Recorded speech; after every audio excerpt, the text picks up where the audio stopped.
Hello, everybody.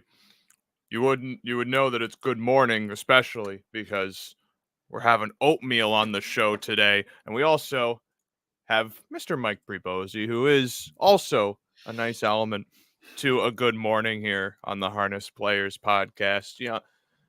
How often do you get to start a morning with your best buds, Mike? Yeah, I didn't bring any food, You should have. I especially mean, I could have given hot you a dogs memo. this early. I don't know if that's a sensitive topic for you, but yeah, uh, Oh, just finished up working at 7. Here I am. Newsletter just went out, so uh, the Harness Players newsletter just dropped at about 8:59. So if you're interested in that, inthemoneypodcast.com/harness for yeah. some good stuff this week. That's a little later too than it usually does, but that's because it was getting stockpiled with spot plays at the Yeah, a very lot of last late moment. spot plays. My buddy Kevin Plowcha was a little late with his stuff, but hey, I mean, what do you want for? We're all trying to keep it together around here. So it's not always easy to get this stuff out every week, but we did. And Mike would know this too. He works with actual surgeons and stuff like that who sew people back together, so on and so forth. The most surgery we ever do here is duct tape. If someone gets a cut, you just duct tape it. If something falls apart, you just duct tape it. We get back to it later. That's all we can afford here at the very moment. But if you were to have oatmeal, are you an oatmeal guy, Mike? Yeah, I don't mind a little oatmeal here and there. Now, I understand that this is also a heated topic of what exactly you put into the oatmeal. Now, I'm a classic guy. I'll get some brown sugar, some light brown sugar. I'll douse it a little bit with some, organic maple syrup, give it that extra kind of sweet flavor. But the trick, pinch of salt. Everyone forgets the salt. Otherwise, it turns into dessert. But the salt helps bring everything together. And then you pour in the milk and you throw it in the microwave. How about you? How's your Yeah, oatmeal? I like the brown sugar. Okay. That's a good thing. I do like a little fruit here and there, Okay. depending on what I have on hand. So if it's like maybe blueberries, raspberries is always good. I used to do jars of like oatmeal with dried fruit and things like that, and all you have to do is pour the hot water in. So you can do that too. Some something about a jar of oatmeal doesn't sound right. They keep well. It's logical, but you make it sound like it's like a thing of relish that you open and then slap onto a hot dog. Well, see, you can make these things up ahead of time, and then they tote very well. So when you're going to work, you have your jar of dried oatmeal that you can just pour your hot water in, and then you have breakfast. So. That's true. Most importantly, when you're adding the fruit, it's as a garnish, right? You aren't heating the fruit up with it. No. Okay. Yeah. That's Well, if you get dried fruit, it's good. Now, like if you're having fresh fruit, then you add it after it's done. So I don't think anybody cares about our oatmeal. It's breakfast time. You don't know what everyone else is doing while they're watching the show. More likely than not, many people are scrolling Twitter after going through the drive-through and they're like, I don't want to pay attention to the road. Give me entertainment. And then they have us on their little dash, eating their McMuffin, something like that. And it's a ritual inside of mornings, and we're so happy that there's so many people tuning in on an off hour for us, because usually we aim for prime time when we talk about these things, trying something a little different. And these people are so gracious to go, I want to spend time with them. Because, Mike, as you know, a guy like me often has people say, I do not want to spend time with you. Well, you've had quite the week considering you did a Sweden podcast last week, and then you made all kind of headlines on Monday on Memorial Day. So, do you really we need some more attention for you? Here we go. No, I'm not looking for more attention. I'm of the camp that Horsey Dream should have more press than whatever I got for just doing my job on Monday. So you were just following orders then? Is that what you're telling me? Oh, no. No, I was not. I was not doing anything of that sort. I was doing my job, but I was also ethically doing my job, okay? I went through the moral protocols of everything I was doing to realize that I'm not causing harm to people, unlike what other people do in places and positions of power. But I'm not in a position of power ultimately. I'm just a guy who talks about things that I enjoy, and one of the things I enjoy, the same way you do, is harness racing. And we have to enjoy it at least. We've been doing this stuff for God, like you at least like 20 years, me double that it feels like. And Yeah, you I'm get getting close to 30. 30? Yeah, I'm getting there. You don't look a day over 25, Mike. I know. It's true. I do look young. So And, I recommend getting a young girlfriend. I would just recommend getting young. It's this new kind of medicine that they're trying to make. You might be reading some papers about it where they've actually found a way to reverse the aging process. Okay. Yeah. Instead of going upwards, you just go downwards. But the downside is you're going to have to find someone to be your mother in like 10, 15 years when you start getting into the lower digits. Because then, I mean, just take Benjamin Button. Benjamin Button is the prime example of, how to prepare yourself for the reverse aging process. But, we got some other horses that are getting older. Some of these horses that I remember from last year. And, Superman Bass Fisher is taking the words right out of my mouth. The conversation for today, Woodbine. Yeah. More True. specifically, Mohawk Park. We don't want to get it mixed up with the thoroughbreds. You might remember this, Mike. The one show we did with a North American Harness Update, where I did a review of harness racing for people who aren't familiar. And despite as long as I've been in the sport, I still couldn't tell the difference between the thoroughbreds and the harness. Do you remember that one? I don't know. I mean, you've done a lot of things, so yeah, I don't know that I remember that, but Mohawk has some fantastic races this Saturday leading up. These next few weeks are all the big drivers are showing up.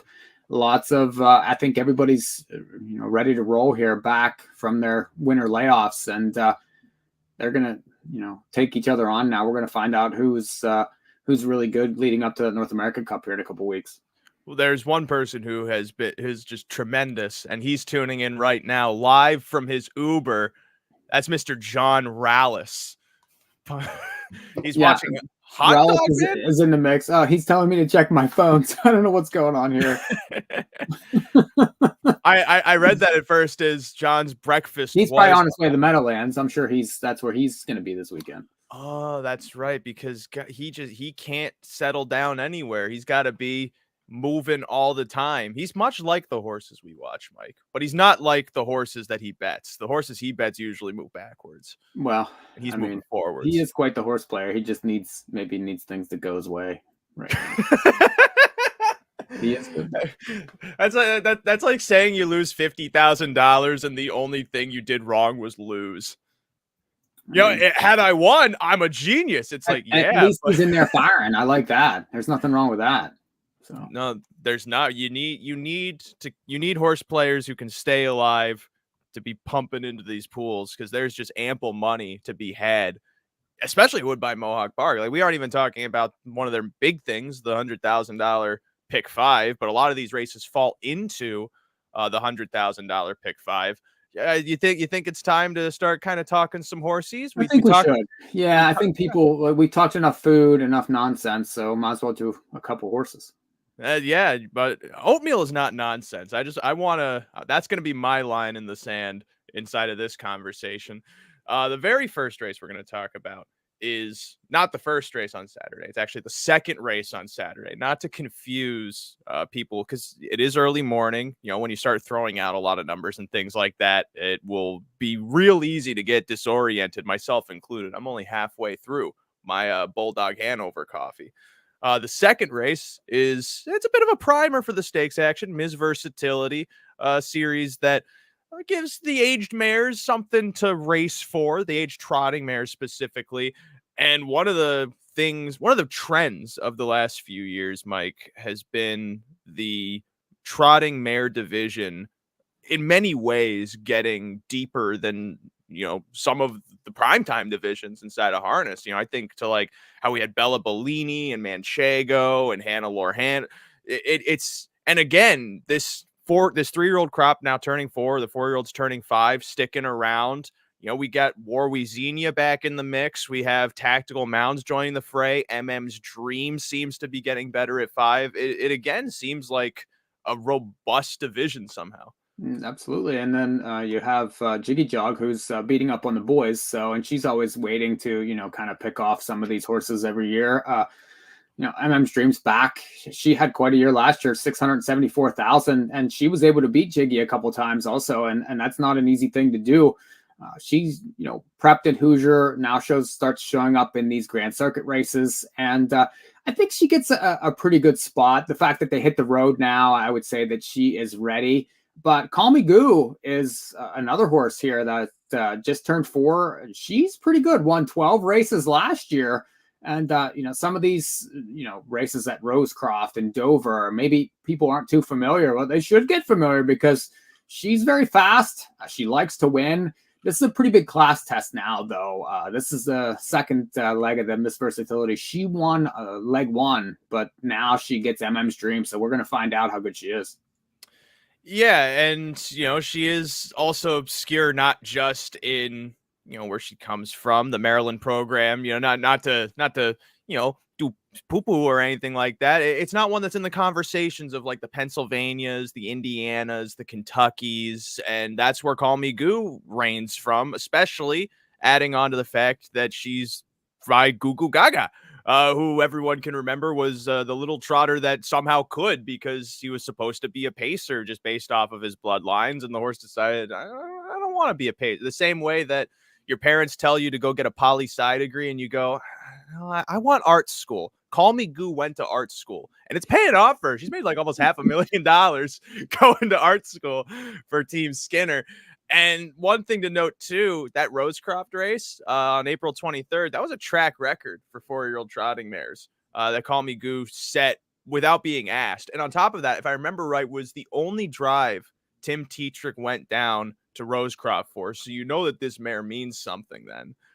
She came back at the Meadowlands. She beat some okay horses. I saw Tipsy Money won the Open at Yonkers last night. That was kind of I don't really know what to make of that kind of race to make it as like a class judgment of where Call Me Goo sets in. But like you said, she's an unexposed type who's now taking the foray into the deeper waters. But there's some times that I feel like these horses take more play.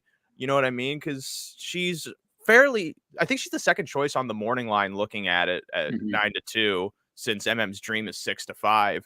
And MM's Dream is a 5-year-old, very clearly has taken another step forward from her 4-year-old season, just in terms of development and how she handles herself. Given the fact that she went a 54-1 back half in that race at Hoosier on May 11th before moving from the Graber barn back into Berks, seems like, a lot of the hiccups that stymied her against this company last year might be resolved in some capacity. So, if Call Me Goo is like 5-6-1 inside of this race, I'm not really that interested. But if she would get lost in the fray, like 9 or 10-1, I could imagine that might be worth a little bit of a punch. But I'm in agreement with you.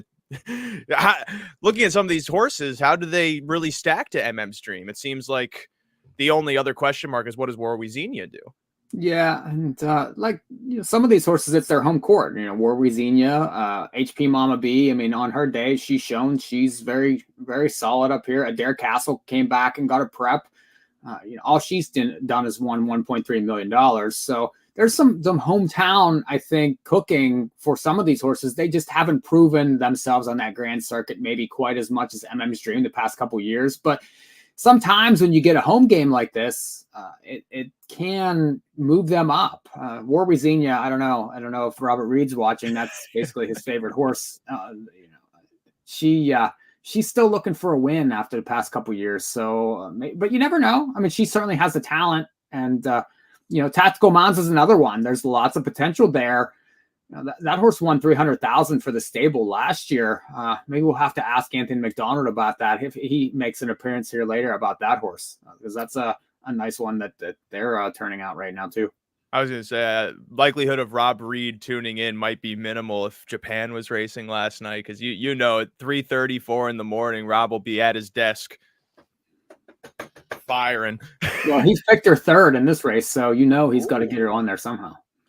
We got Superman Bass Fisher saying that he's going to be on Tactical Mounds inside of this race, but then he spell checked himself from tactical moves to tactical mounts. I picked up what you were laying down, those Superman Bass Fisher. John also mentioned of Call Me Goo because he was at the Meadowlands for the Miss Versatility. That mile was better than it looks on paper, but again, this is her first stakes test. And one thing I think of now, because John pointed it out to me, when we're talking Oak Grove and stuff like that, one of the interesting things with Warwiezenia, given all the braking stuff she has, I think it's the final point we'll touch on inside of this race. She has these gate issues and stuff, but they're taking the hopples off again. She scratched sick last out, so we don't really know where she fits in, but the qualifiers seem okay. Was second behind Fashion Frenzy, nice preferred type for Richard Moreau up there, and then came back to win fairly easily in the next one. Do you take any kind of note that this mare, who is so quirky, they feel confident enough first out to just try without the aid? I don't know. I think they just keep trying things. Her talent is exceptional whenever she displays it. The problem is she just doesn't. She kind of gets in her own way at times. I mean, remember that Hambo Oaks elimination? I mean, like that was everyone was talking like she was just the second coming after that, but since then she just hasn't really been shown that really brilliance.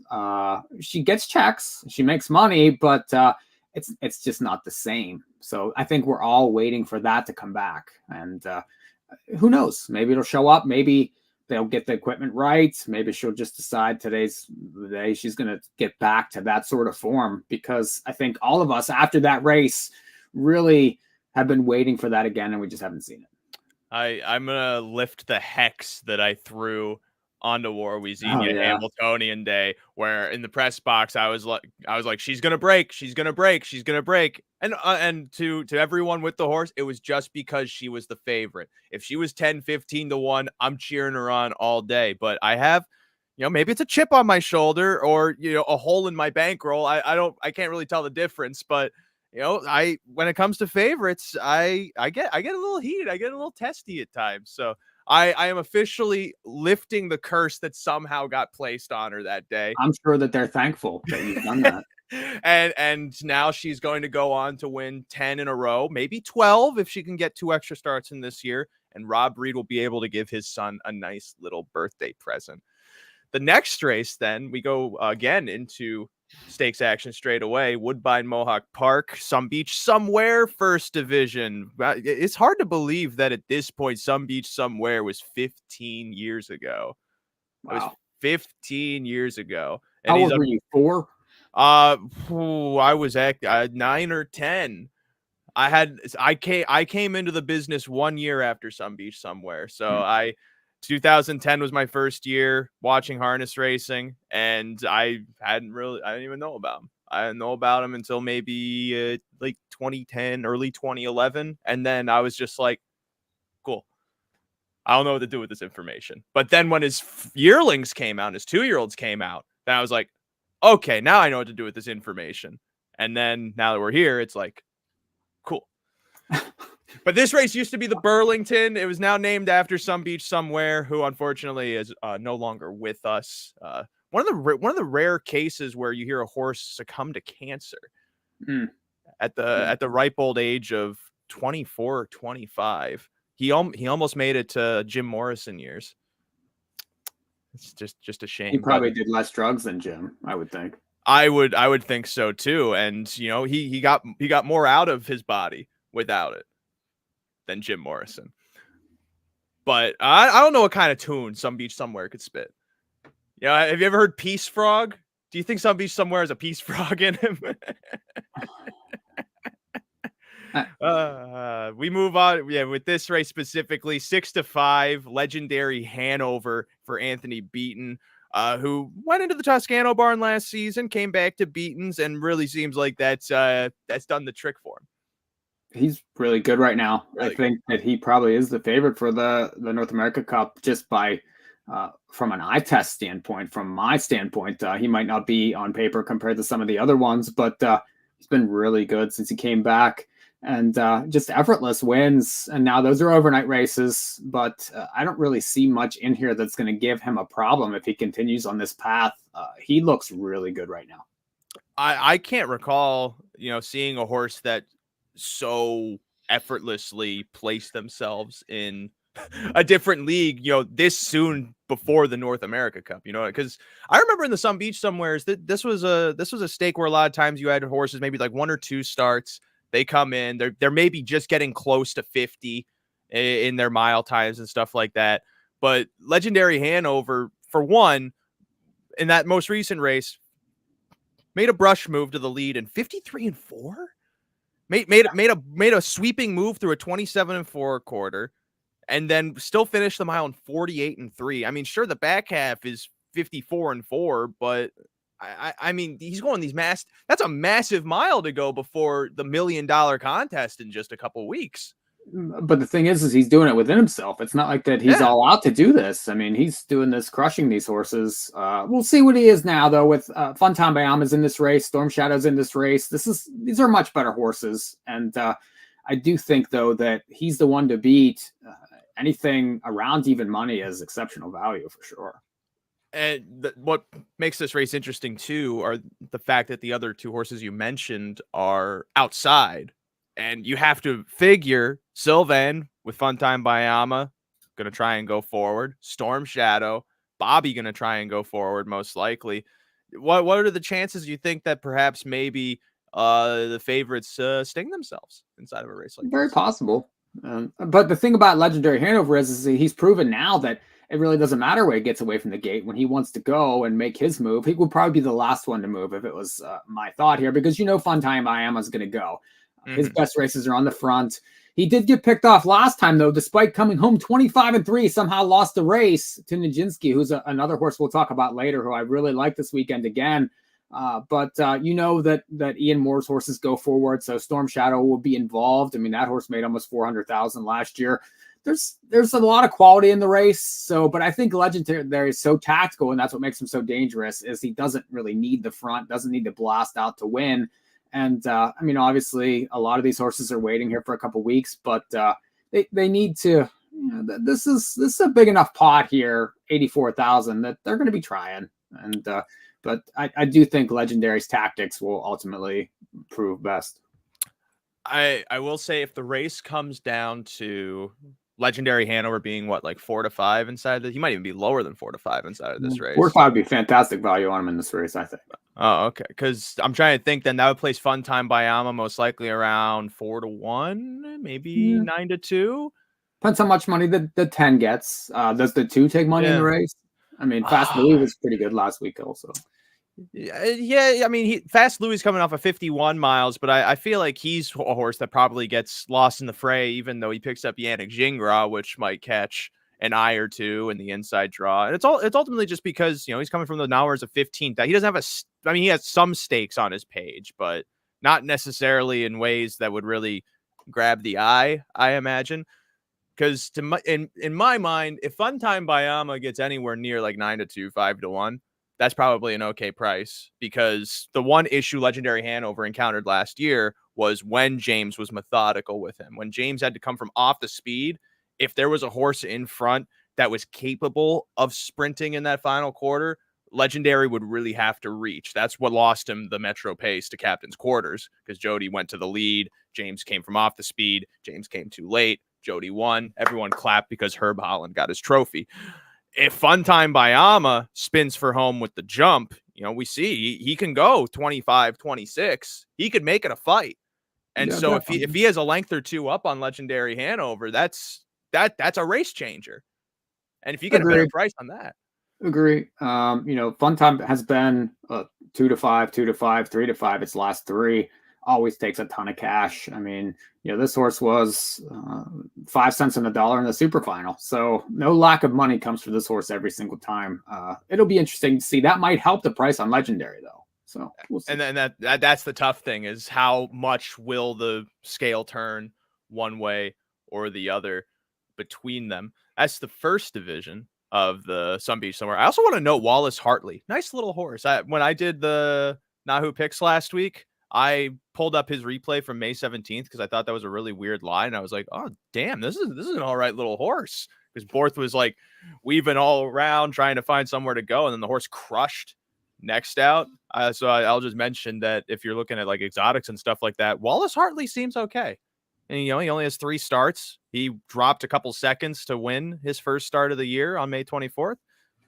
I mean, maybe he hits the try or something like that. They are in here with this horse, and that was a really nice race last week. But he better find a few seconds to go with a lot of these horses. No, for sure. He's a longer price, but just from what I've seen and for how inexperienced he is, it seems like there's a lot that's already put together. And on top of that, from a Lazarus, you don't really see the Lazaruses racing like that, at least just yet. Next, then, is the Graduate Series 4-year-old Pace, because there's a trot later. So this one is for the Pacers. First leg of this series. Created a couple years ago to try and keep some of the 4-year-olds still racing because, much like a college freshman, they just want to, get out into the field. You know what I mean? Right? Like they do their business and then it's time to play and do all that.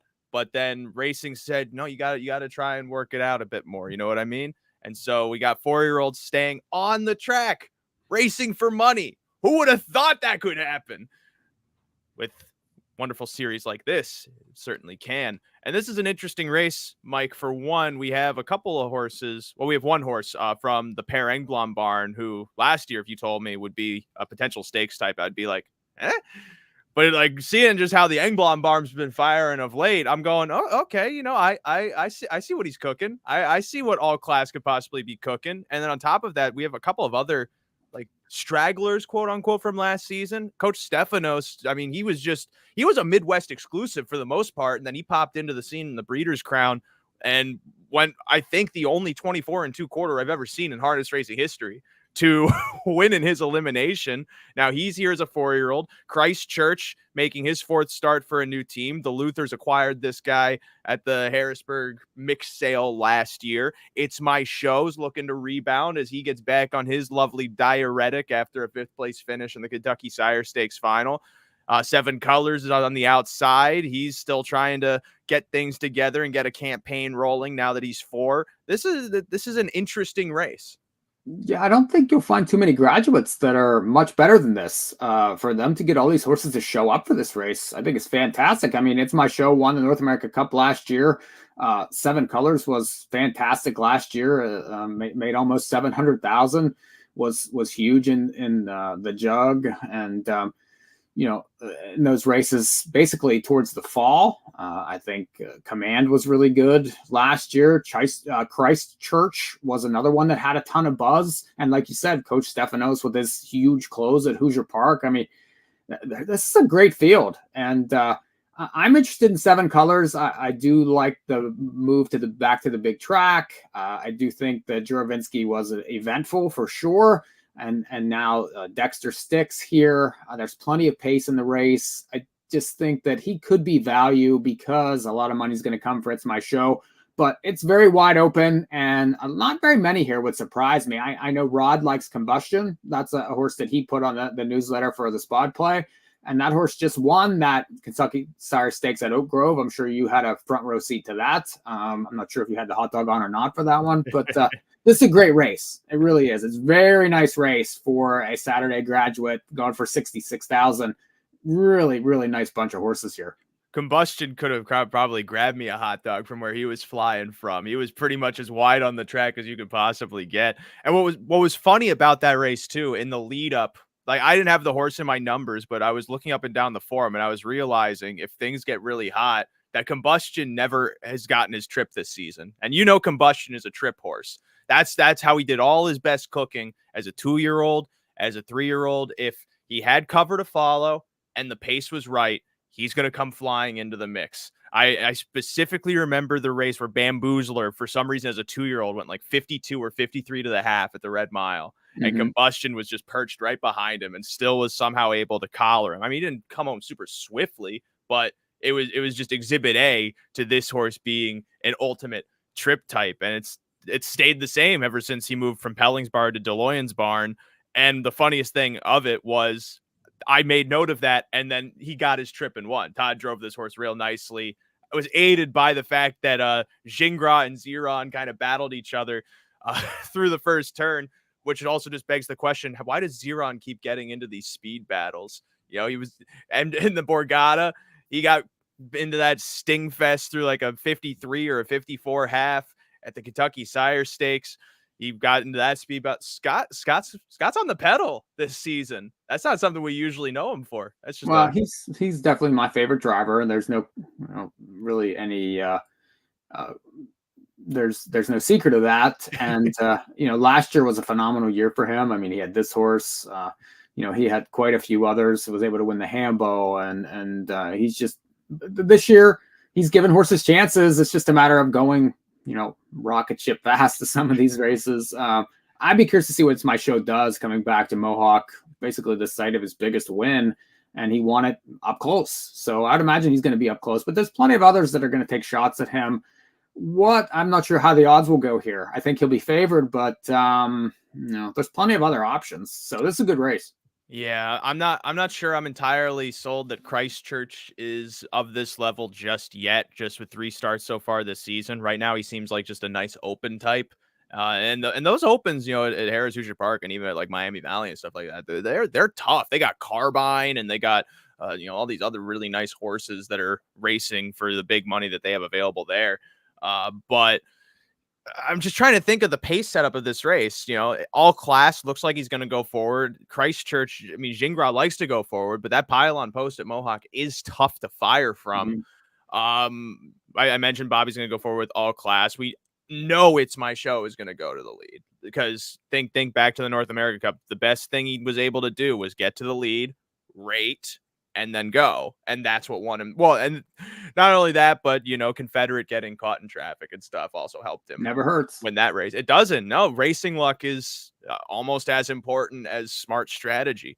And so all of this is to just try and figure out, does the front have the advantage in this race, or do some of these closers have the advantage? And maybe 7 Colors is kind of the play. I think he might be kind of a smart Alec horse, though, in a way, just a 7-2 on the morning line. I'd probably want like 6-1 on 7 Colors. No way. Yeah. No, so I couldn't get, I feel like he just has too much to prove at the moment from that spot. It's My Show is going to be too short. Seafire is interesting. I mean, he's an unproven type. I don't know if he's of the same type of caliber as these horses, but I imagine he might be going forward. If Tim tries to put this horse into play, he might be able to just keep tabs and be involved at a pretty big price. Because otherwise, everything I'm leaning on is kind of obvious. It's either going to be It's My Show. I do like All Class, though. I feel like that horse can take another step forward and do okay. Was second to Max Delight, who I believe we're going to be seeing later. Yes, he's in later on. Absolutely. Looks like a slam dunk later, but yeah. It's and there's other horses that have talent. I mean, Command's been facing older horses and racing up here. Act Fast is another horse that's been racing at opens at Scioto, and horses like Carbine. I mean, he's right there with that horse. Now it gets back to straight 4-year-olds. There's so many ways you can go in this race, so you might as well take some prices. Yeah, no, without a doubt. That is not one that lends itself necessarily to the obvious. The next stake we're going to talk about actually wraps the early pick 5. If you're looking for horses to add into your early pick 5, we pretty much discussed it beyond the first race, but we're not going to talk. There's so much other stuff to talk about. The first race, we trust that you'll be able to map it out to your own liking, and potentially even better than guys like Mike and me. No offense to you, Mike. You could handicap a first race pretty damn well, but we got to focus on the Graduate Series Trot. This is the Trot race 5, where we got a couple of interesting developments. 9 horses going poster in this one. First thing I noticed, I was like, oh, I guess Tim Tetrick isn't up in Canada, because my brain wasn't processing he was on some of the earlier drives. Because gets a new driver this time around in Dexter Dunn for his 4-year-old debut. I thought that was fairly eye-catching. Osceola was able to do well inside of the Ontario-based Graduate Series, nearly swept that one, and seems to be behind whatever antics he had as a 3-year-old that was keeping his legs galloping. Was able to go a 52-4 mile as the favorite and win the Graduate Series against Ghostly Casper and Hasty Bid to place himself at the top of the Ontario breds. Kierkegaard's making his debut for Ox Fenstead. I always thought he was kind of like a second, third strung of the Svanstead trotting bunch, but this guy, he kept tabs. He was doing okay in some of the bigger contests, but now as a 4-year-old moving into these ranks, I wonder what Dire Straits is going to be like. I like this horse as a 2-year-old when Matthias Melander was training him. It just seemed like either he plateaued or just things weren't necessarily going to plan. So he's in here as well off of, he lost in the New Jersey Maturity to a horse who won in the Kentucky Sire Stakes series, Best Friend Volo, real nice horse for Nancy Tactor. And then Cowson Road, we're talking horses that weren't necessarily of like the main strung of the Svenstedt ones. This is another one, but he's here as a 4-year-old, going to try and get some of the action. So we have this weird concoction of, in my mind, like A-type horses from the 3-year-old season. I'm thinking, oh, well, I'd even put Osceola in there because I liked Osceola even going into the Hambletonian. But as you know, especially, he just would throw into these weird steps and get in his own way, and he couldn't stay flat. But I don't really know what to make of this race because I feel like, oh, well, in theory, should walk over them, but he's not without his quirks either. He doesn't really like to win all that much. I mean, he had 7 second-place finishes last year and 3 wins, and the race, one of the races he won, he was 1-9 at Lexington, so he's probably supposed to win that race. We'll see what he is at 4, and maybe he found a way to win. You didn't even mention a horse that I like that is in here, and that's the one, Southwind Course. Loves this racetrack, has been knocking heads with the preferred types at Mohawk, and those are fast races. And if you look back, I mean, he's racing against horses like Amigo Bolo, Gaines Hanover,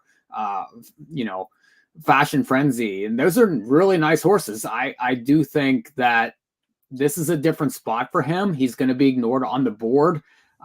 He's going to be finishing this mile. Now, he's going to need things to get hot, but he's won big races versus these type of horses before, and he could be any kind of price in the race. I mean, he's 8-1 morning line. I could see him being 20-1 in here easily, maybe even bigger. It was 22-1 last time in the preferred, and but that's a different bunch than these. So there's horses that have question marks. Oh, well, I think has question marks. Adds Lasix, adds a different driver, and is going to take a huge amount of money just on reputation.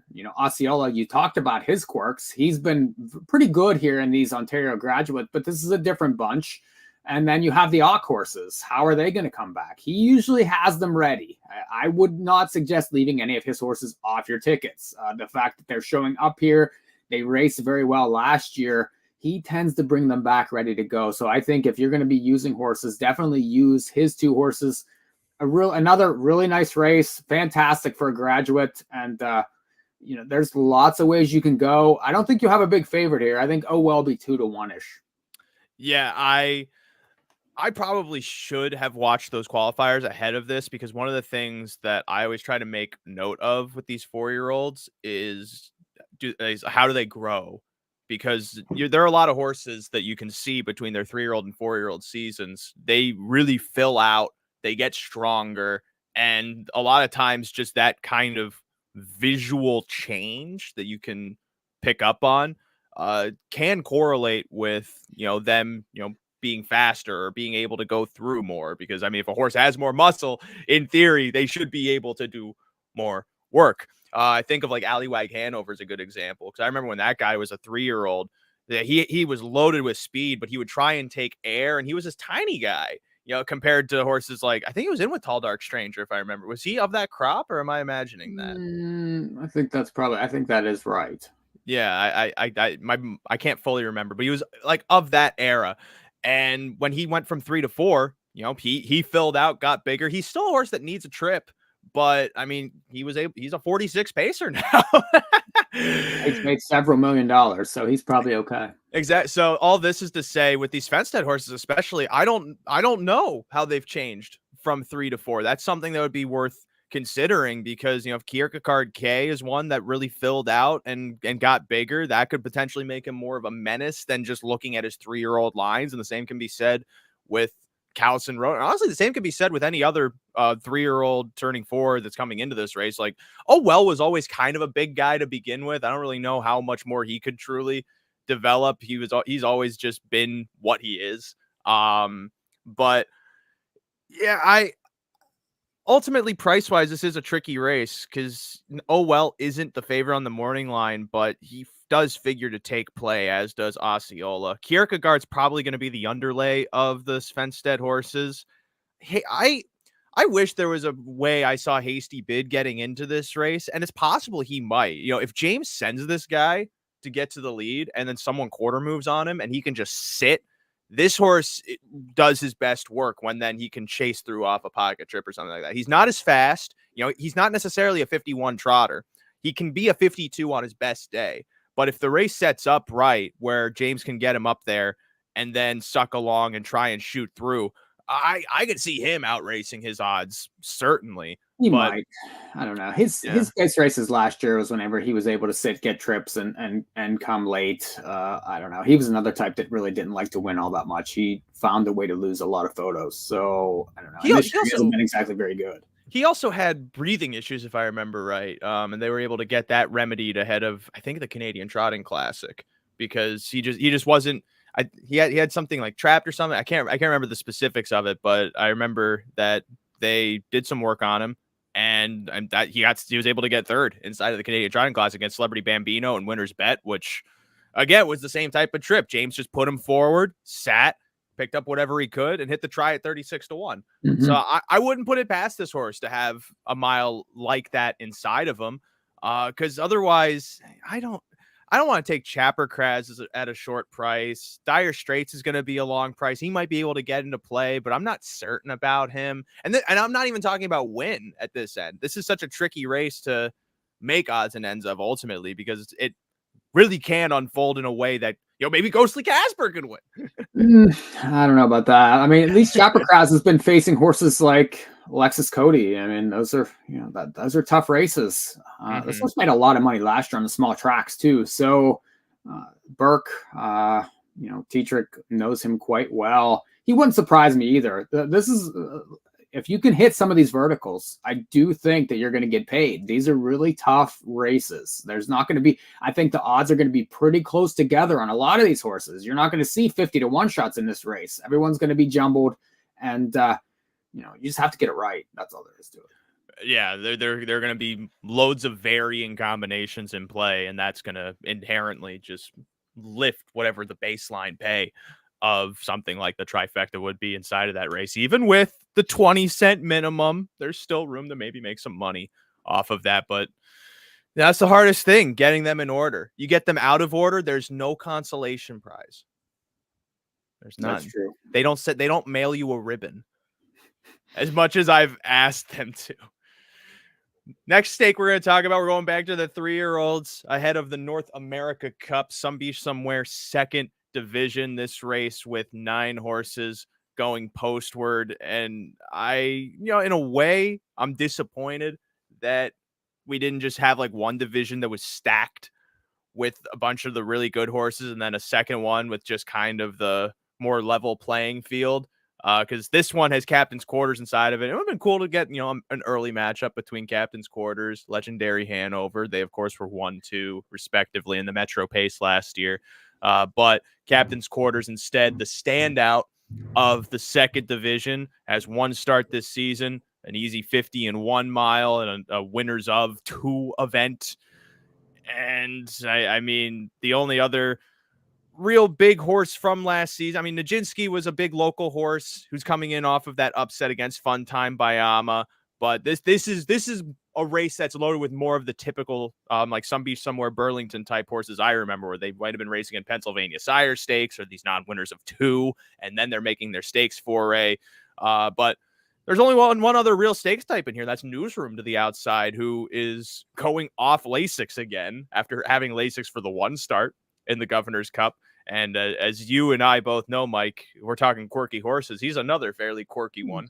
He likes to wait on horses. That's his thing. Was super talented early last year, and was basically he was like that kid that kind of gets bigger than everybody else early and kind of dominates, and then everybody caught up at the end of the year. That's what happened to this one, and he tends to wait on horses late. He has a lot of talent, I do think, and we'll find out now what he's done from 2 to 3. And the qualifiers look solid. He's flying home again. He's interesting. Obviously, top connections there. I'm on Nijinsky all the way, though. I do think that this could be a good spot for him. I love that 25-2. What he's looked like so far at 3 is just light years than what he was at 2. And they did try the Breeders' Crown with him last year, and he didn't exactly disgrace himself. I do think he's developed. He looks very good to me. Was able to beat Fun Time by Alma last time, and we'll see what Captain's Quarters does. Obviously, that one is going to take a huge amount of money in this race. It's those two, but I think this could be the spot to get Nijinsky over. But we'll see what happens. If he continues to move forward, he's going to be a handful in a couple weeks. Yeah, I mean, he's bred to be good too, right? By Better's Delight, out of the stakes-winning mare Pyrrha in Hanover. That was a nice horse that Ed Hart had back in, like, I think 2013 or something like that.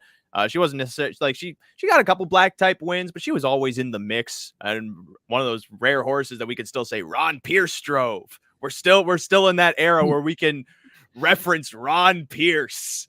Then there are so many people, John Rallis and Edison Hatter included, who just do not know the magic that is Ron Perfect Pierce piloting. Mm-hmm. I have actually right in here.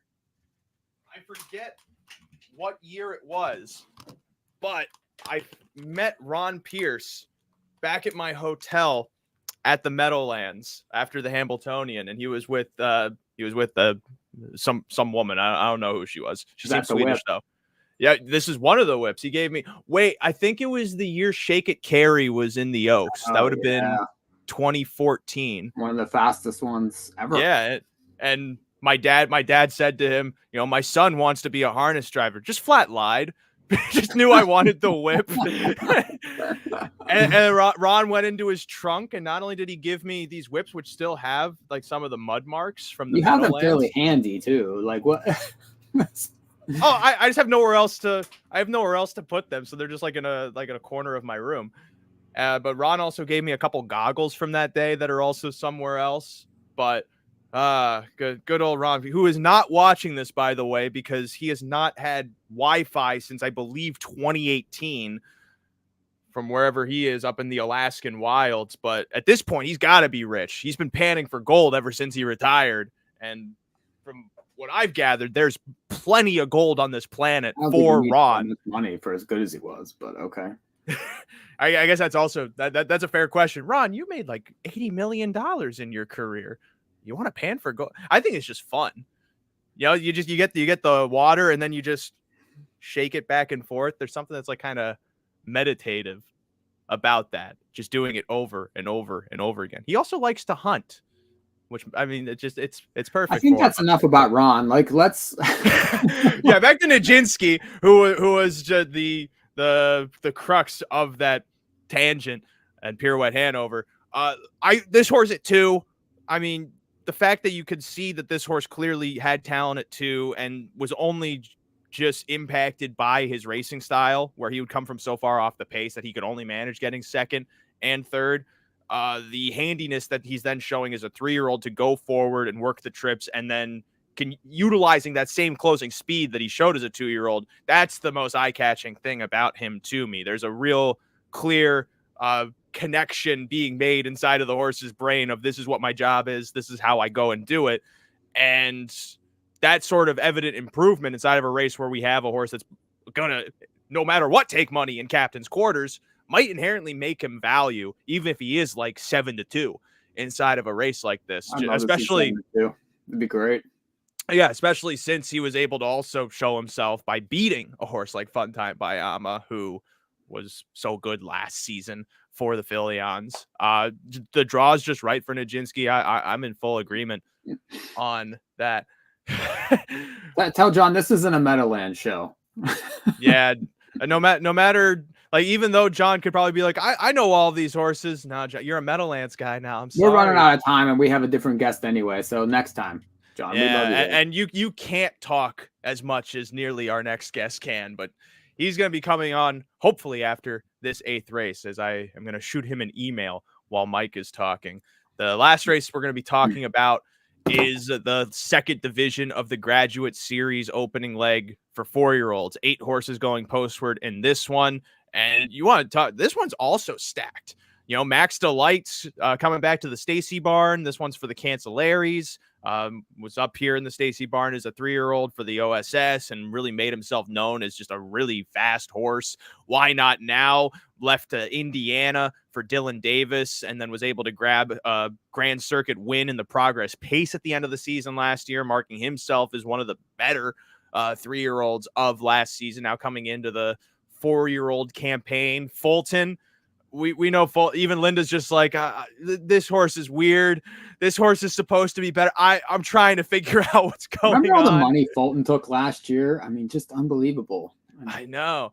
At Hunting the Last Dollar, we're talking Per Engblom being the bomb. This guy won the Juravinsky in 50 at odds of 2-1. And how about a little shout out to Fox Valley Landon? Not often do we see Illinois horses on the Grand Circuit anymore, in part just, unfortunately, just what's been happening with the program there. But the Husteds moving up to Fulton was not mentioned at all, Kevin, as a matter of fact. If you say his name 2 more times, though, from what I hear, he will show up wherever you are. And that I don't want to test that.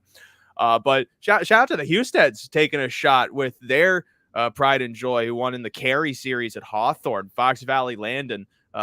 Deep waters for him here, though. But, you never know. Another nice race. A lot of talent in the race. I like Max Delight. If you look how good he's gotten for that mile at Philly last time, 49-1, very quick. Beat Twinbee Joe Fresh. Not easy to do. I realized that that's a female, but still a very, very, very nice horse and getting better. The fact that now they're going to hit the road with this one and you get the big track, and I think that he excels on it. There's enough in here that I know he's 5-2 morning line. He's not going to be a 3-5 shot in this race. There's other horses going to take money. Why Not Now? No Control. He seems to take money. Fulton, for some reason, takes money. I'm not sure why, but Hunting the Last Dollar, another one that was fantastic. I thought at Flamborough to go 50 at Flamborough is rocket fast, and another one coming into its own. What kind of trip does he get on this racetrack, though? Do they, sit off? I don't know. That's, I think, the key to the race, because Max Delight, I think, wants to sit off it. Even Urban Hanover last year got pretty good towards the end of the year. Why Not Now? Another one got good at the end of last year. Won 9 times in 18 races, almost 600,000. I mean, and if you think about it, most of that was in the fall of last year. So this is another super race, and it's going to be curious to see how some of these stack up against each other on the big track too, all getting together on the big track. And some of them have been racing on those half mile tracks. Great betting race. Really, really nice. Yeah, I mean, you're going to probably have a favorite in Hunting the Last Dollar to the outside, a horse that if you can beat, you're probably going to get okay prices on some of the other ones, but can beat is, it's it's in quotations. You might be able to, you might not be able to. The horse definitely seems capable, but as you're mentioning, Max Delight is probably like the most logical counter dagger inside of this race, especially given the post draw.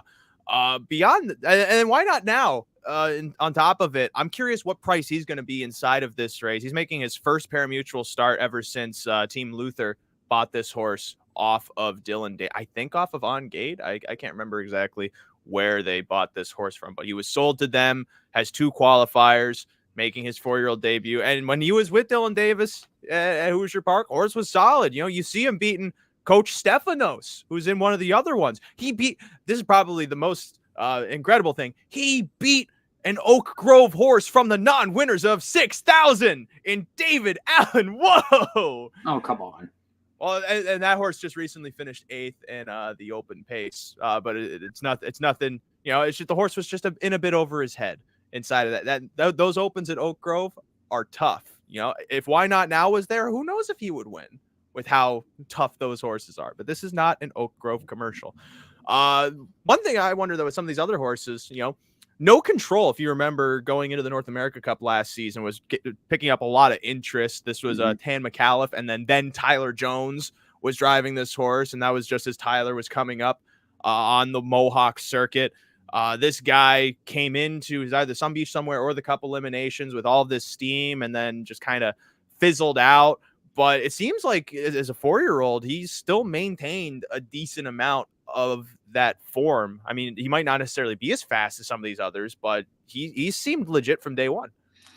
He was good early, but when he stepped up to that upper level last year, he kind of hit a wall. And even this year, that Juravinsky limb led to being favored in the final.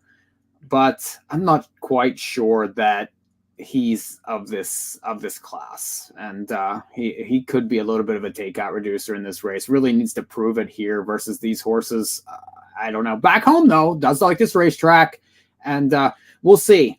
This is a very much a test on, I think, what they do the rest of the year with this horse. That would be my thought. So is he more like a upper level overnight type, or can he go with these? Because this is not an easy race.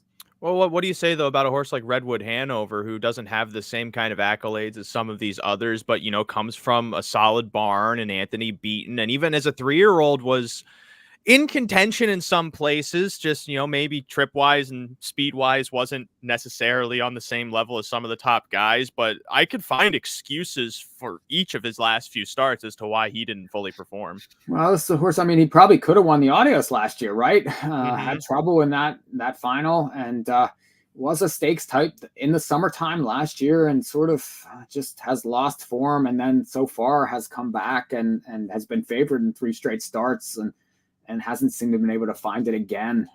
Really just getting too far back early, not showing that same kick. This might be a better spot for him. The fact that they're in here says something, I think, but I don't know. I'm not sure that I want him here. Really? I feel like if we're talking exotics, I probably want Redwood Hanover on my ticket more than I want Irvin Hanover. Oh, well, I mean, I don't mind Irvin Hanover. That horse was good at the end of last year, and has already 7 starts this year against, some nice horses. Maybe didn't quite like that half-mile track. Gets back to the big track here, though. I think that's a big thing for him. Maneri's barn's very hot.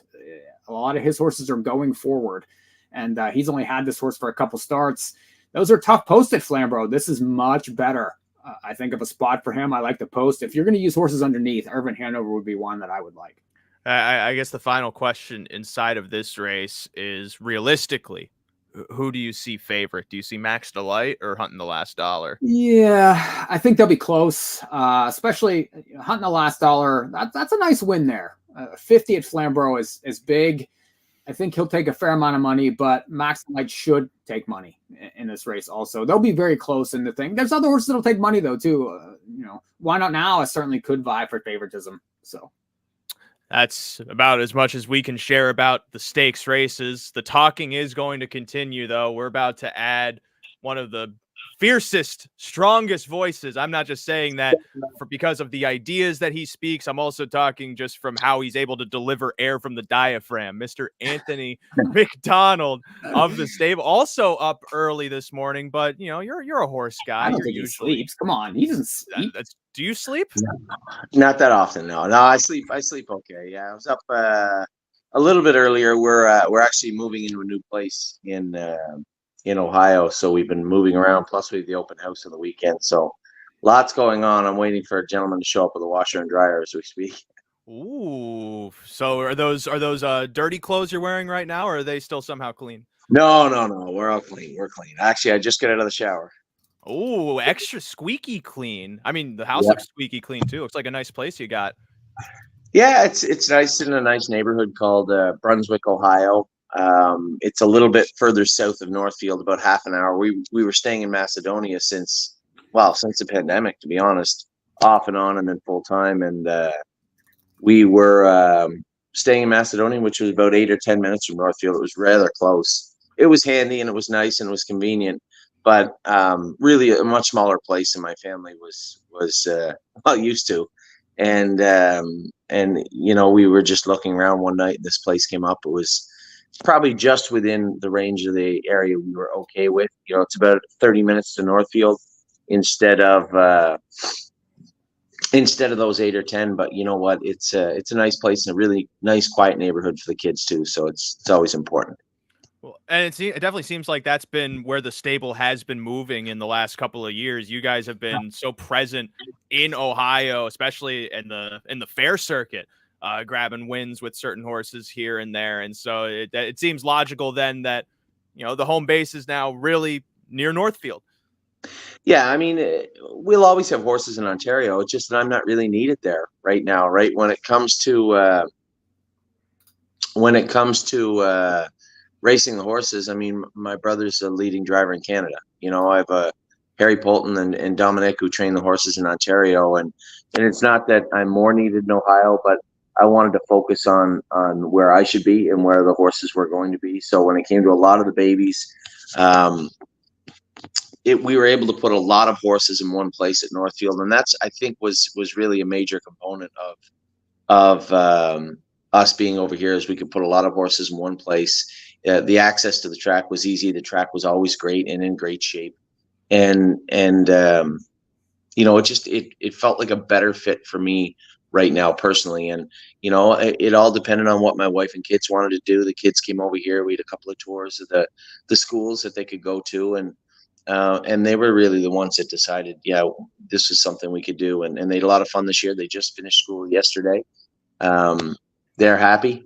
And my wife, she's like me, it's all about the family and the horses. So if the kids are happy and the horses are doing good, then we're both happy.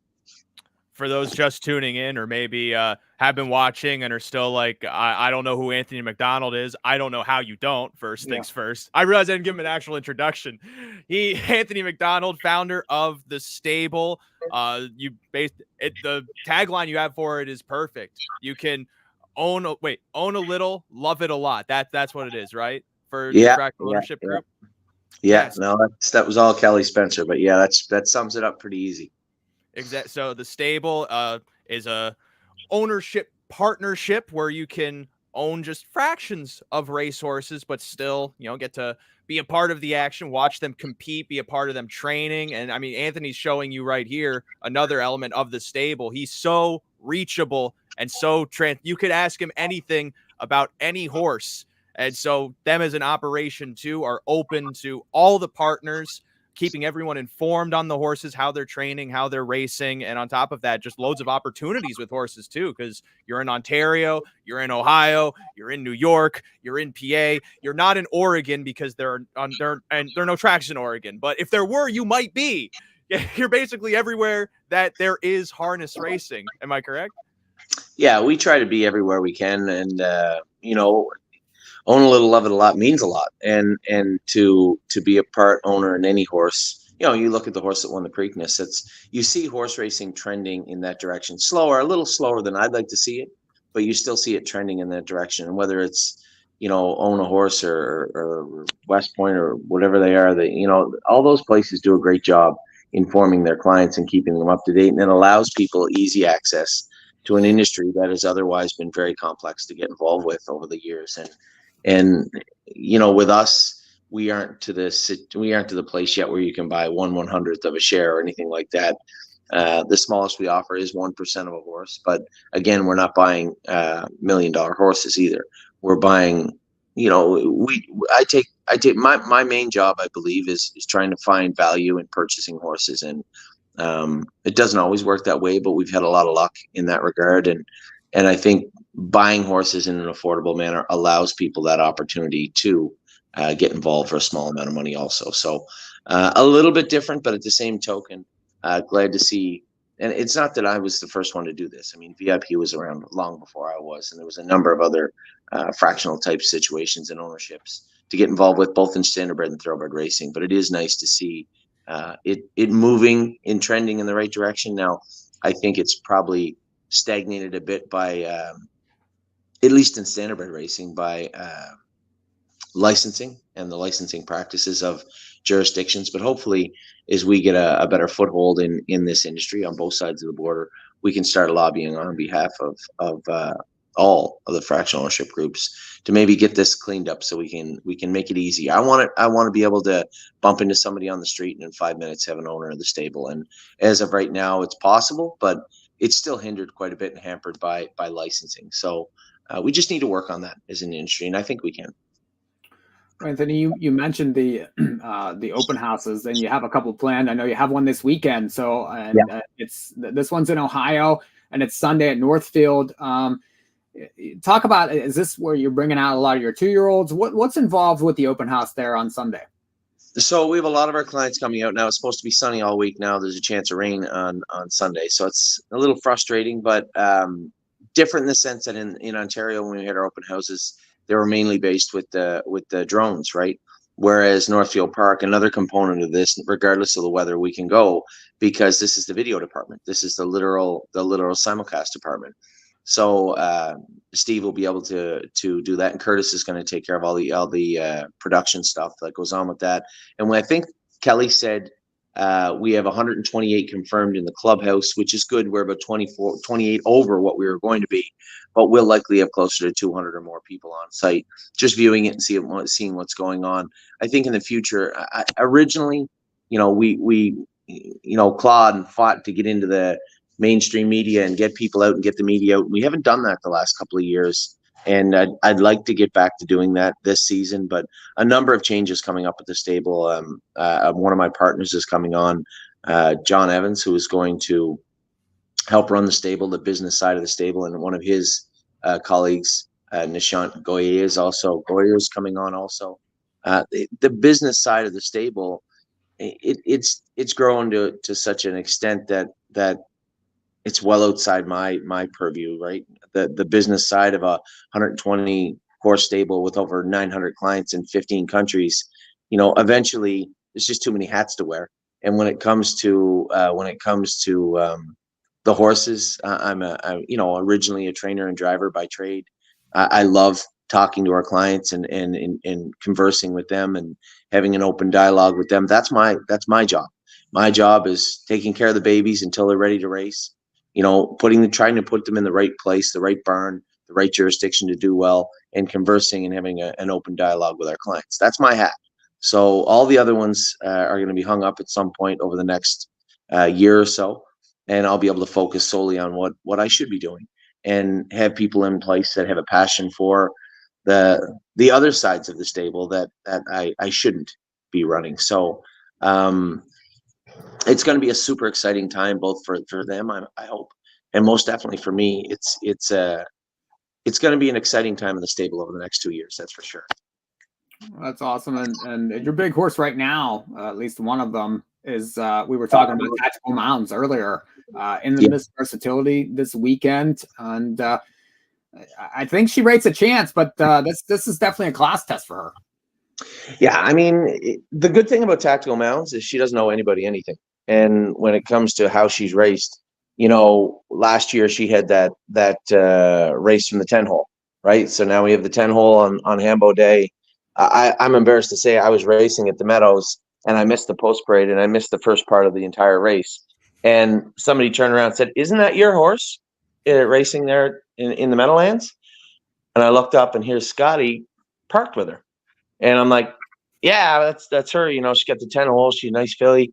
And it ended up being a perfect trip and a perfect race. And she won the race out of the 10 hole. Not only that, but she also won, I believe, the other New Jersey race out of the 10 hole. So, I mean, she's been wowing people for a very long time now. Her 3-year-old season was incredible. Megan and Scotty did just a tremendous job managing the filly to begin with. And she just, every time you put her in a spot where she has to improve, she just always does. She's just a tremendous racehorse and has been a tremendous racehorse from day one. So, is she in a tough spot in the Miss Versatility? Yeah, for sure she is. But those are the best fillies around right now. And that class it's always going to be deep. It's always going to be tough. But she's always proven that when she's faced with adversity, she always pushes through. So I'm sure that between Scotty and the tenacity of the filly, they'll end up in a favorable spot. I'm sure of that. Absolutely. Well, you mentioned some of the babies. We're starting to get into almost ready for 2-year-olds to be coming. So any names for us? Maybe I know you don't like to do that, but yeah. I mean, we're at the point now where you're starting to see shades, right? You're starting to see little glimmers of talent and speed, and I guess we have for a little bit. But yeah, there's a number of nice horses there. I mean, some of our better horses we're not even going to have ready until Lexington. Like Captain Incredible is a horse that was training down Incredible, and he came back we were going to finish him off at Northfield, and he's just such a big colt. I ended up sending him back over to Ontario. So Harry Polton has him right now. That's a colt we paid a lot of money for in the sale last year, and he's so far anyway, has looked like a legit nice horse. We have 2 or 3 chimpanzees that the horses that have surprised me the most actually are the ones we don't keep around a lot of, which are the pacers. So we had some Ohio pacers that look pretty interesting. And Poppy Rob Hanover filly that Tim Twaddle has for us over at the Meadows right now. They look really good. A number of the trotters look very good. We have a colt in Ontario right now training. His name is Chicago Hall. He looks very good also. So, expectations, we try our best to have them tempered this time of year, but excitement is high for sure. We have a lot of horses that are exciting that we have a lot of hopes for, but it's all well and good, but we don't know. Everybody has a stable full of horses they have hopes for. So we'll see how which stables do what throughout the summer. But I'm confident. I'm happy with what I've seen so far heading into the 2024 season for sure. I was to say, you mentioned 120 horses total. That's the total, just up there about. Roughly. I mean, Okay. We've somehow accumulated a dozen broodmares along the way, which I don't really know how that happened, but so we have a lot of horses that are whether they be turned out or broodmares or training back or racing. Usually this time of year it's somewhere around 120. By the the dog days of the summer we get down around 90 or so, and then we buy babies in the fall. That's what we've done in the past, and that's likely what's to take place in likely to take place in the fall this year also. So I've been happy with the way the winter's gone. I mean, obviously the first big hump you have is when you have your sophomores come back, right? How are they coming back? Do they look good? Some have been disappointing, same as everybody stable, and some have really turned out well. Time Is on My Side was a bit of a surprise. We bought him for a lot of money as a baby in it too. He was rather ordinary. We castrated him, brought him back at 3. He wheeled off 5 in a row to start the year. We give him a little break. We brought him back, and it looks like, I guess I'm a little biased, but it seems like the Pennsylvania pacing division for 3-year-old colts is excessively deep this year. And he's a player. I'd say he's just off to the side, maybe in the periphery of the top colts, but looks like one of those horses where on a hot day, if they went good fractions in front of him and he got a good trip, that he might surprise some people. He wouldn't surprise me, but he'd surprise some people. I think he'll probably take a sub 50 mark this summer at some point, which a lot of horses do this day and age, actually. But he's a legit nice horse, and I've been very, very happy with him. Arson was super surprising last year, the way he came out strong. I mean, again, this is Pure Country's 3/4 brother, so I guess it's unfair to say he's super surprising. But again, dug down deep the other day to win in 50-1, and we were just talking about how deep the division is. That was a stallion series, and it wasn't even the fastest one of the day. So I mean, when you're talking about the grassroots types going in 49 and 50, it just goes to show how many really talented Pennsylvania sophomores are out there. So happy with them. Memory and Imagination has come back really good. He was second in the Bunker Hill his last start. He's racing tonight, actually. I'm driving him tonight in the Sire Stakes in the Meadows. And then Pickpocket, a little rusty to start the year, I thought. But then was a winner in 53 the other night against H horses at the Meadowlands. His next start will actually be at the Good Times at Mohawk next week. So a lot of hopes. Horse in Indiana. The only thing that was really slow was getting our start to Oak Grove this year. I felt bad. I think I sent poor Eric down there with a bunch of knives to a gunfight, I think, and he got obliterated. So not the start we wanted to Kentucky, but a learning experience that you're better to send more power than less power. And I sent the wrong horses to do what we needed them to do. It was an error on my part, and one that we're hoping to fix. So we've virtually cleaned out his barn for the most part. He's got one horse left down there. We're going to start sending the babies down after Sunday. Arson will arrive there in another 10 days. Memory and Imagination and Pickpocket won't be far behind, and I suspect Eric's run of bad luck at Oak Grove will come to an end shortly thereafter. I was gonna say I hadn't seen Eric there the last week or so, but those non-winners of ones and stuff have gotten so much deeper in the course of just a year, where you couldn't just scrape up whatever kind of coin was there with those kinds of horses. We miss you at Oak Grove, by the way. It was always nice when you would come down to drive. I love going there. It's just the way my schedule is, at some point in the next couple of years, I'll probably just sit down and say, well, this is where I'm going to go. This is where I'm going to, it's where I want to be, instead of just trying to be everywhere. It annoys my wife to no end that I told her, I said, for the open house, Scotty's coming over. He's at Mohawk and Dominic wants to come over. I said, I'm literally going to drive back to Ontario Saturday afternoon because Scotty's flying in. There's no other way to get him here. I'll just drive them back to Northfield. I said, I'll be back to Ohio at 2:30 in the morning, and then, we'll do the open house Sunday. So it's just stuff like that annoys her to no end. But listen, it's part of the job. I love my job, so it doesn't really bother me. I have people all the time say, I don't know how you do it. Well, it's easy. The old saying, if you love your job, you'll never work a day in your life. Well, it's been a long time since I worked, I can tell you that. With the open house specifically, I forget if you touched on this. How many horses will the stable be showcasing and are they 2-year-olds, 3-year-olds? All 2-year-olds. There'll be 28 of them qualifying on Sunday, which sounds like a lot, but we have 43 in Ohio. I think we turned 2 out. They were just a little immature, maybe even 3. A couple were a little late to the party. We're getting ready a little bit late. And then some, as I said, we were just saving for a little bit later, like the Lexington meet. So there was no real reason. 2 of them are Illinois breds. They don't even race till August. So there's no need to have them ready. I've been very, very happy with the way they've trained down. Every year we seem to get a lot of our horses to the qualifiers.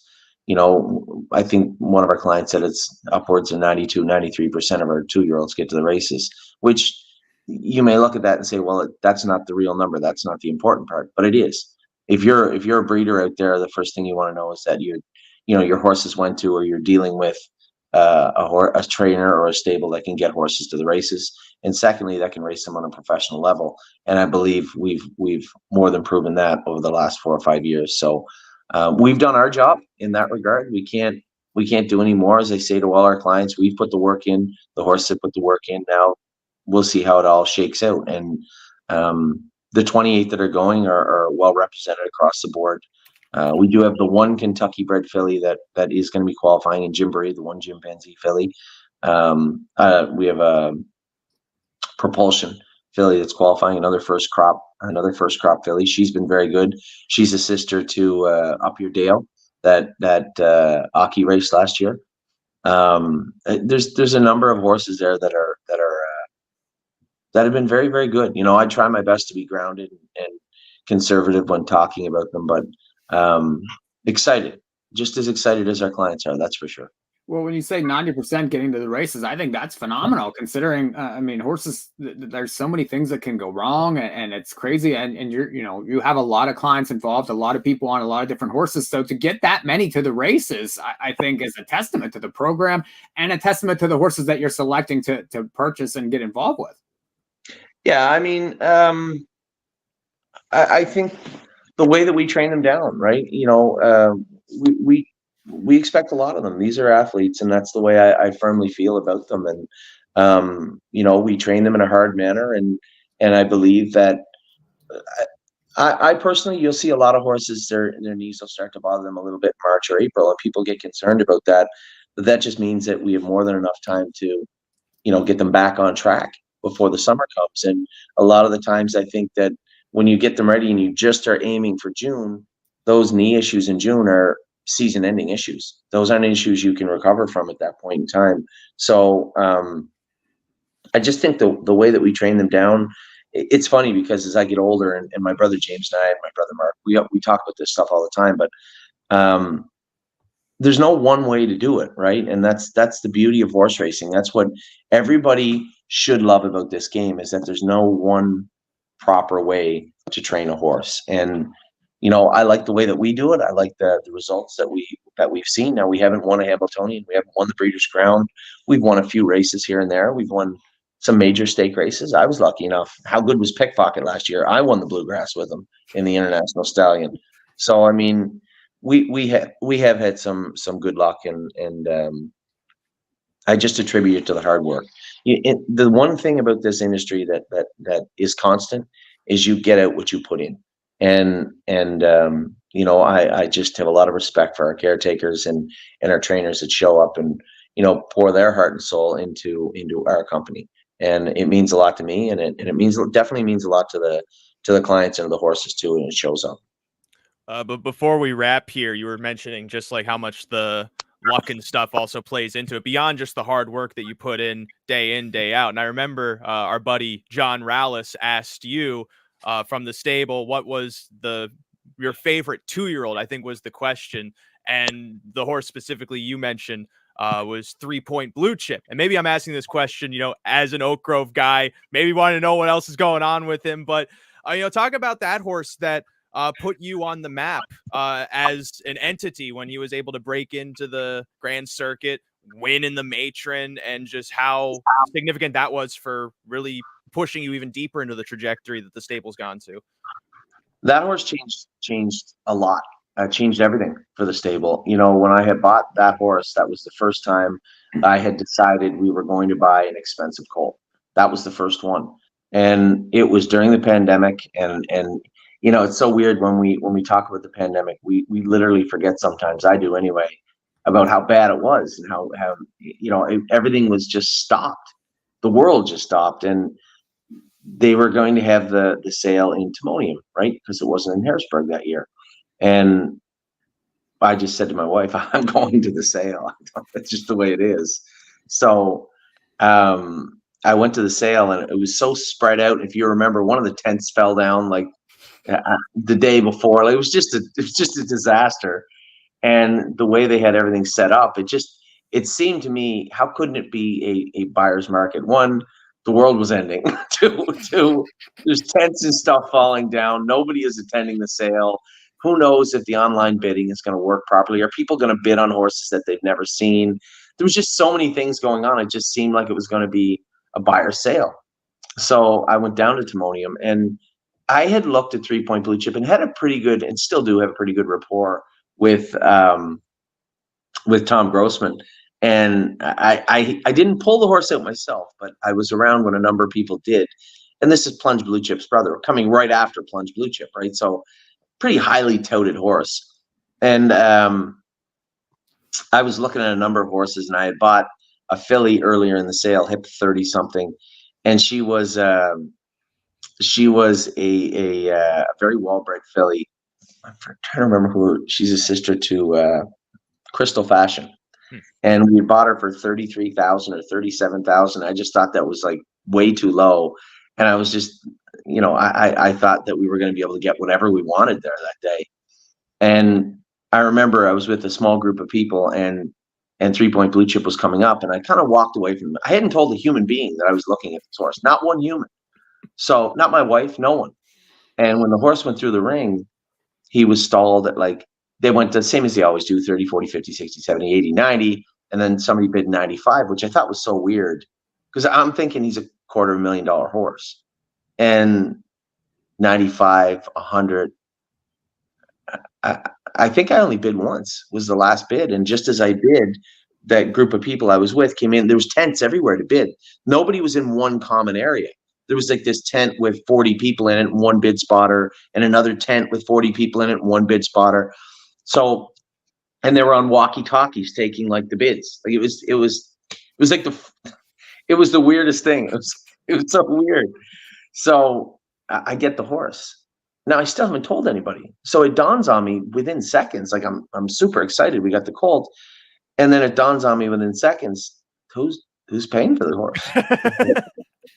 Somebody's got to buy him. Now, I know that might sound a little sketchy to people, but at the time we have 800 clients, and we have a number of people that are asking for this type of horse. So I'm not really worried.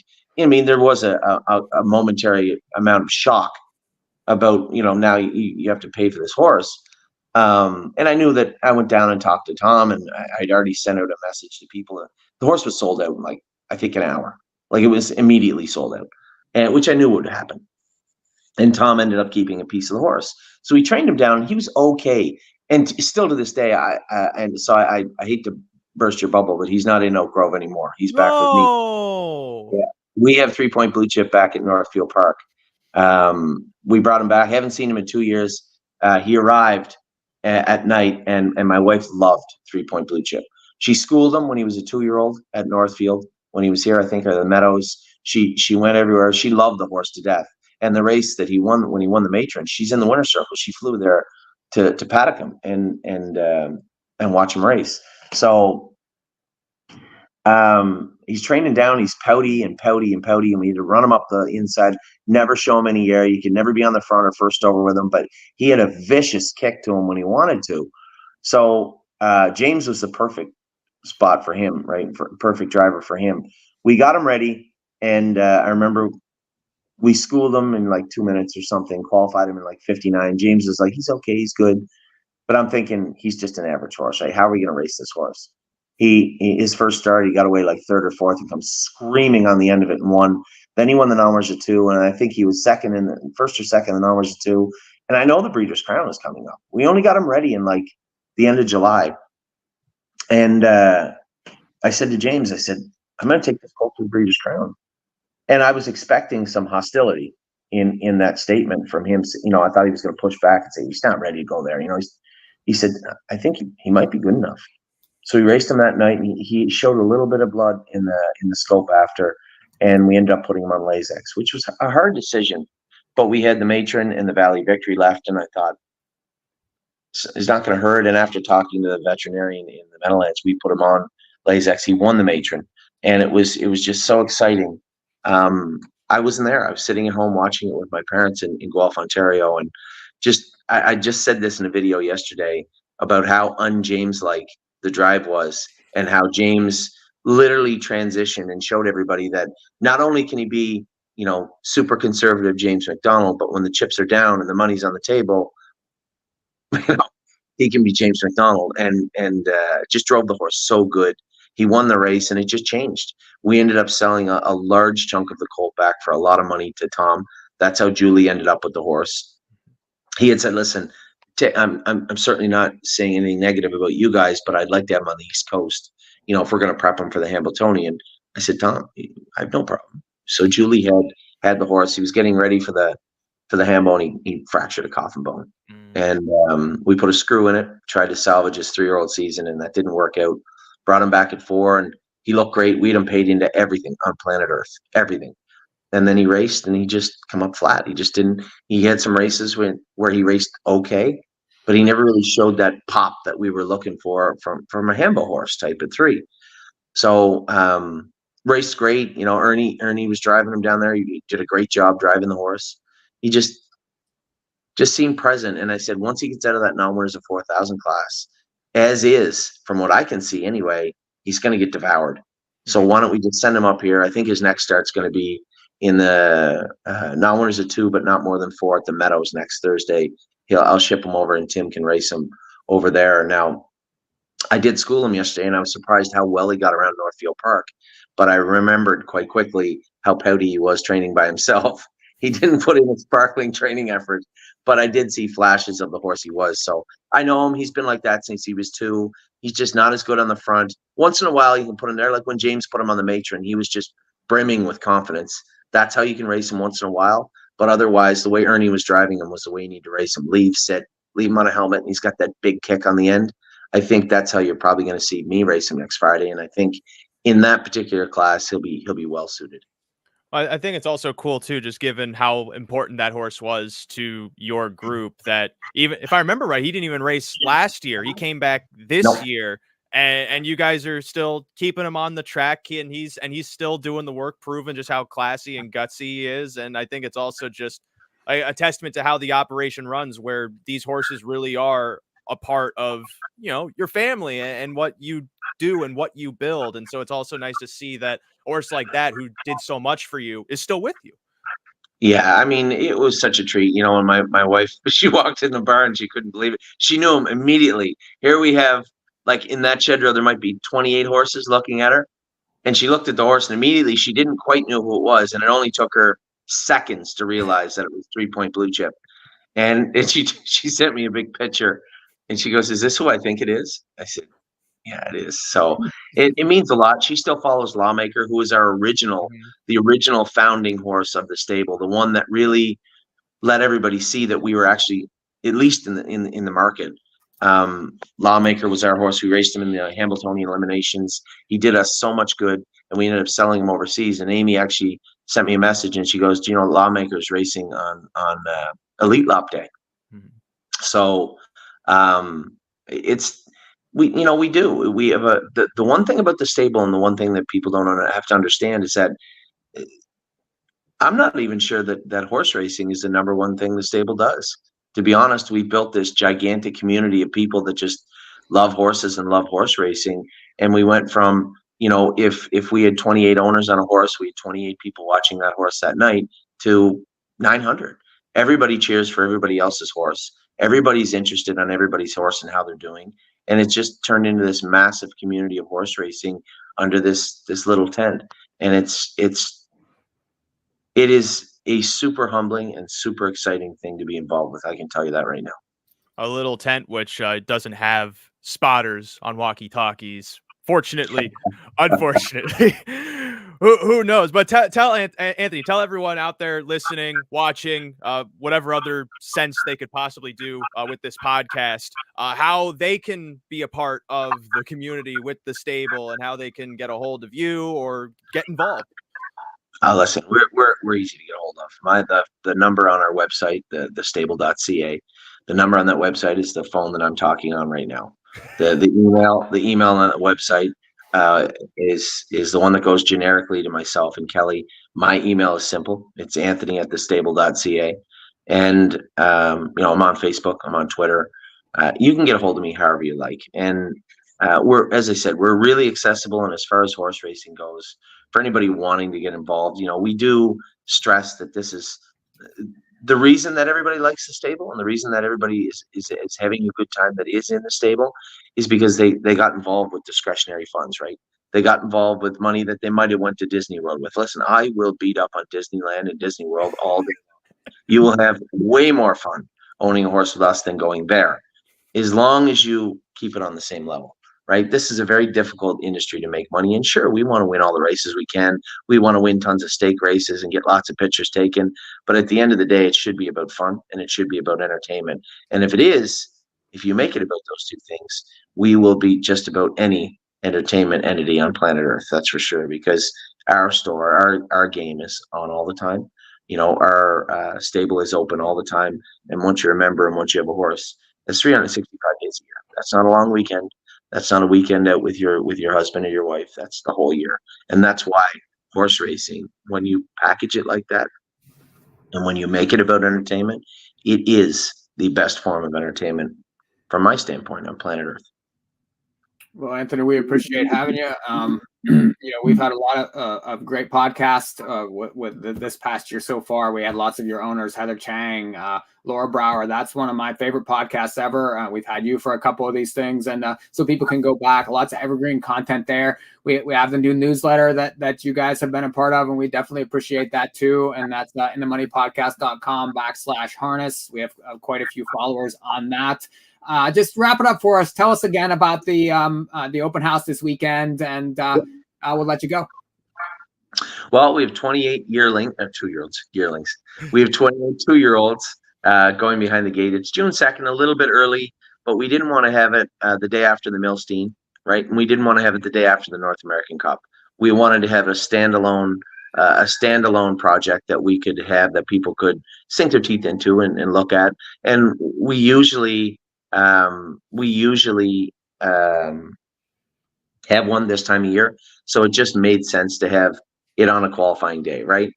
When we've had our Mother's Day podcast or Mother's Day open houses in the past, the horses were training in 2.5 or 2.6. So to fast forward 3.5 weeks and say we're going to go 1.22 miles on one of the faster half-mile tracks on planet Earth, I really don't think it's a stretch.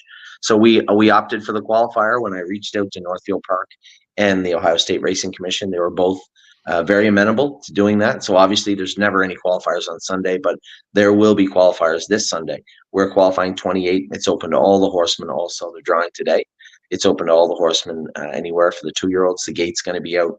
We're going to get a chance to see a number of our youngsters at the very start of their career.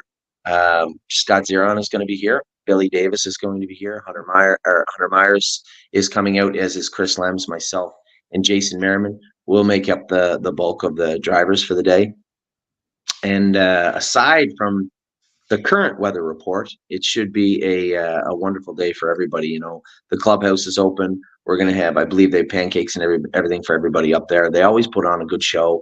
The wait staff is always top shelf. So Northfield's good, and we've always had, anywhere we've ever gone, whether it's been Mohawk or Grand River, everybody has been tremendous in helping to spur on what we're doing, because you know, I just think that it's not great for the industry. It's the future of the industry, to fractional ownership. And you know, that isn't me, Anthony McDonald, saying that. I could care less if you're in North Carolina and you want to train down horses and send them out. Any sort of fractional ownership is going to help this industry. So that's what we're all about. That's what we're doing on Sunday. It's going to be a great time. If you want to come out, you're welcome to come out. Take a tour of the barn, look at the horses, watch them on the track. It should be a great time at Northfield Park on Sunday for sure. It all starts at 11 a.m. And that's at Northfield Park, not Disneyland.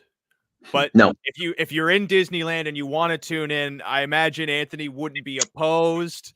Facebook, YouTube, you can watch it anywhere. It's all going to be simulcast live. Just another element of the stable that is just so fantastic is that it's hard to not know what's happening at the stable. They're so good. You have to really not care if you don't know what's going on in the stable. Well, we really appreciate this mutual partnership, Anthony, of us being able to help gamblers see that, you know, owning a horse can be this simple, and likewise you supporting what we do here, which we're still figuring out along the way. Yeah, I mean, you know, when it comes to the gambling angle too, I had somebody email me, and I believe they might have emailed somebody else at the Meadowlands the other day. You know, we give all the information we can out on the horses. Now, our information, I don't make videos geared around gambling, right? It makes no sense because this is tough enough as it is. But there are always tidbits of information in there, and somebody had said the other night they were a little miffed that Pickpocket, we had let his hobbles out and changed the length of his hobbles before the win, and that information wasn't public when it really was. You just had to look for it. So if you want to tune in, if you're out there and you're wondering, I talk about our racehorses every Saturday, every week. We do about 2 hours of videos on all our horses every weekend, and throughout the week, from time to time, I'll talk about the horses. And you know, at some point, all the information I have, everybody's welcome to anyway. So if I would imagine at some point, I'd be happy to talk about our horses that are in to go in any given week. If it helps everybody out there, it helps them. I certainly felt bad when the gentleman said it was information that wasn't readily available, when it really was. You just had to know where to look for it. And you can find that on the stable YouTube. And if you want that information, if you just want to know what Anthony's car looks like, I'm sure you could also find that from some of those videos as well. Everything, yeah. You can see everything I do. My life is an open book, as they say. How's that? Anything you want to know, I'll be happy to tell you. That would have made you a great politician as well, but also thankfully that failed, so you could be politics, here. I believe is what it would have made me. Anthony, thank you so much for joining us this morning, and best of luck tonight at the Meadows and also with the open house this weekend. Thanks very much. Have a great day, guys. All right, you too.